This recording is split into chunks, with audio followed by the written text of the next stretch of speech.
Good evening. Welcome to our last night of West Coast Swing.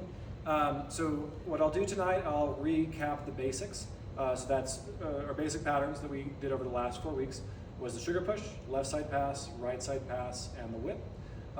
Tonight's class, we also went over a couple of additional things. Particularly, we focused a little bit more on the tension and compression and where those happen in our basic maneuvers. And then we talked about doing either a checked right side pass or a checked whip, really to introduce the concept of finding moments in the dance where we can splice in something new. And usually that's moving in one direction or another, or adding a turn in, or something like that, somewhere we can play and really make the dance our own. So to recap all of the basics, the sugar push, left side pass, right side pass are 6 count patterns, while the whip is an 8 count pattern. So to just do that at the beginning, there's 2 sort of step patterns. We have just this basic step, and then there's the triple step. So for the 6 count pattern, lead starting with their left foot, follow starting with their right foot. It looks like step, step, triple step, triple step. And that last triple step is always what we call the anchor step. It's where we use to finish the stretching out of the motion. If it's an 8 count pattern for the whip, I'm going to add a step in between those 2 triple steps. So it's going to look like step, step, triple step, step, step, triple step. So to show what those look like, the sugar push happens on a linear motion. With all of these, the lead is starting with the left foot going back, the follow the right foot going forward. So what I want to start with is this tension frame here. And what we're going to move through in the sugar push is going to be from tension into compression on 3 and then that's going to change. So when we step on 4, that's going to push us back into this tension.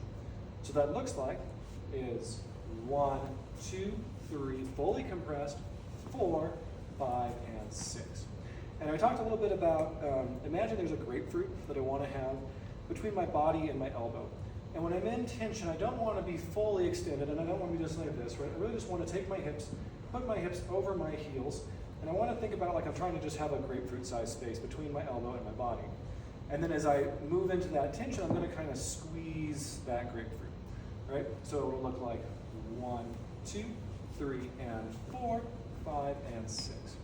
So the left side pass is that same step pattern. Just during that triple step, that first one, I'm going to turn to my left as I let the follow kind of do a run on that triple step as they come through. So that looks like 1, 2, 3, and 4, 5, and 6, right? That end anchor step is still the same. Once more with my left foot coming back, it looks like 1, 2, 3, and 4, 5, and 6. And on this one, I tend to start tension. There's not really a compression middle, and I just kind of catch a tension at the end. The next one was the right side pass, which is similar, just this time the follow is coming on the right side. What I want to do is the lead, we'll turn this way. I'm going to look at my watch, right? And that should make a nice window that the follow can come through.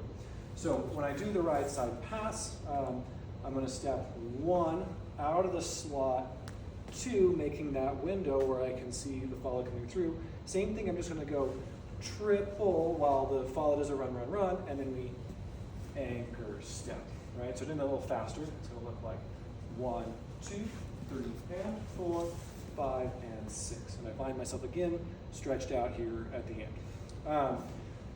The last move then was the whip. So the idea of the whip is I'm going to bring the follow in, kind of spin around, and send the follow back out.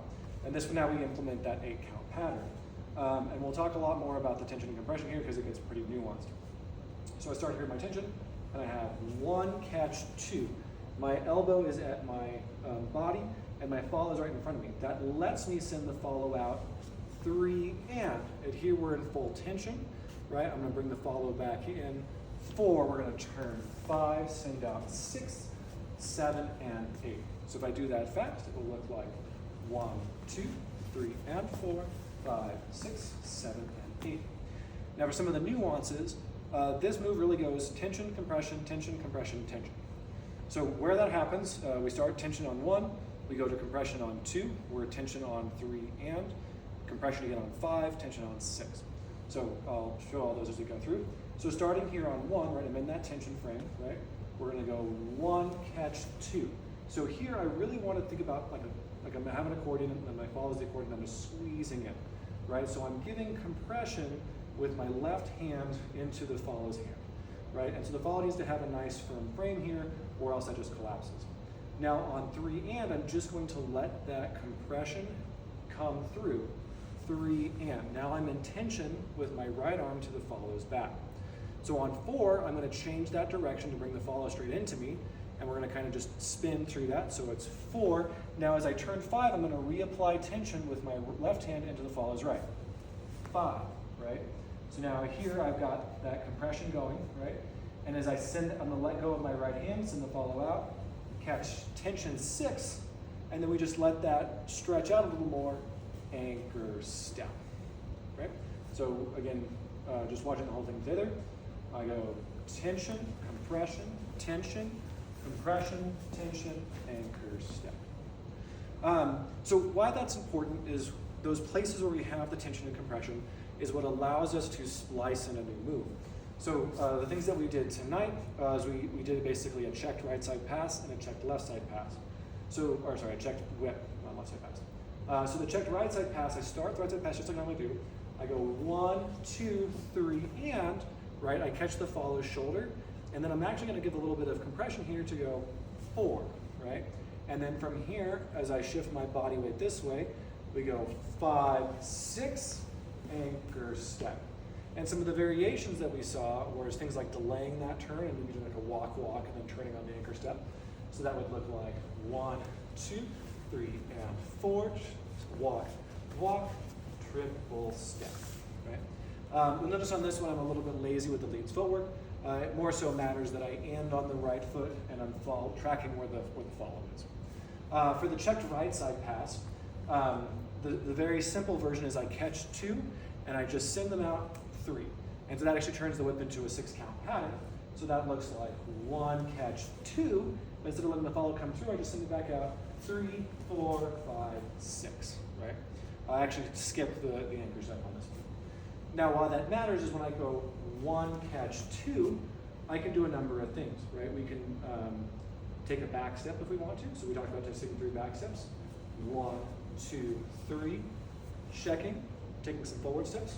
1, 2, 3, underarm turn, finish up the move.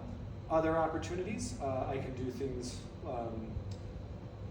we can do 1, catch 2, right? I can just do a couple back steps, 3, 4, here, check, right? And then maybe I'll, do an underarm turn right from here to let the follow out. You have opportunities to do back-to-back underarm turns. So that would look like 1, catch 2, right? Now here instead I might send the follow out 3, right? I re-catch intention, send out 4, 5, catch intention again, 6, 7, finish on 10. So again, not that we got into too much detail on some of those moves, it was just to show that there's opportunities to play by adding those checks. If I'm able to stop in tension or in compression, then I can have those direction changes. Believe that was it for tonight. Thank you so much, and we'll see you next time.